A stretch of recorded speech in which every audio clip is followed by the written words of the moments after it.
آپ نے فرمایا کہ اس زمانے میں خدا تعالیٰ نے بڑا فضل فرمایا ہے، اور اپنے دین اور حضرت نبی کریم صلی اللہ علیہ وسلم کی تائید میں غیرت کھا کر ایک انسان کو جو تم میں بول رہا ہے بھیجا ہے تاکہ وہ اس روشنی کی طرف لوگوں کو بلائے۔ اگر زمانے میں ایسا فساد اور فتنہ نہ ہوتا اور دین کے محو کرنے کے لیے جس قسم کی کوششیں ہو رہی ہیں نہ ہوتی تو چنداں حرج نہ تھا، لیکن اب تم دیکھتے ہو کہ ہر طرف یمین و یسار سے، دائیں سے بائیں سے اسلام ہی کو معدوم کرنے کی فکر میں ساری قومیں لگی ہوئی ہیں۔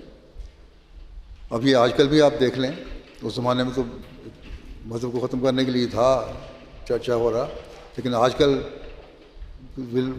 کسی اور طریقے سے مختلف طریقے اپنائے جا رہے ہیں ختم کرنے کے لیے۔ اب کہنے کو تو یہی ہے، کہتے ہیں یہ لوگ کہ ہم جغرافیائی جنگیں لڑ رہے ہیں۔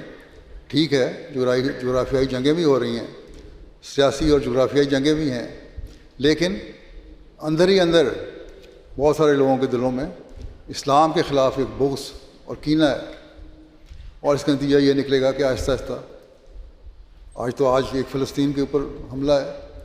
میں پہلے بھی کہہ چکا ہوں کہ باقی مسلمان ملک بھی متاثر ہوں گے۔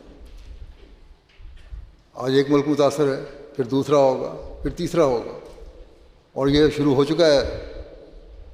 کام۔ بس آج بھی ابھی وقت ہے کہ مسلمان عقل سے کام لیں اور اللہ تعالیٰ نے اس زمانے میں جو فرستادہ بھیجا ہے اس کو ماننے والے بنیں، اور ایک ہو کر پھر اللہ تعالیٰ کے حضور اس کے احکامات پر چلتے ہوئے گڑ گڑائیں اور روئیں اور اس کی مدد مانگیں، اور عملی طور پر بھی اللہ تعالیٰ کے جو احکامات ہیں ان پر عمل کر کے اپنی ساکھ کو برقرار رکھنے کی کوشش کریں، تو پھر دیکھیں کہ کیا انقلاب پیدا ہو جاتا ہے۔ اگر یہ نہیں تو پھر اللہ تعالیٰ کو کوئی پرواہ نہیں۔ بس اس بات کو ہمیشہ ہمیں یاد رکھنا چاہیے کہ اگر ہم نے فائدہ اٹھانا ہے، کیونکہ ہم بھی دعویٰ کرتے ہیں کہ ہم نے حضرت مسیح موعود علیہ السلام کی بیعت کی ہے اور ہم نے ان کو مانا ہے، لیکن ہمارے دعوے اس وقت سچے ثابت ہوں گے جب ہم حقیقت میں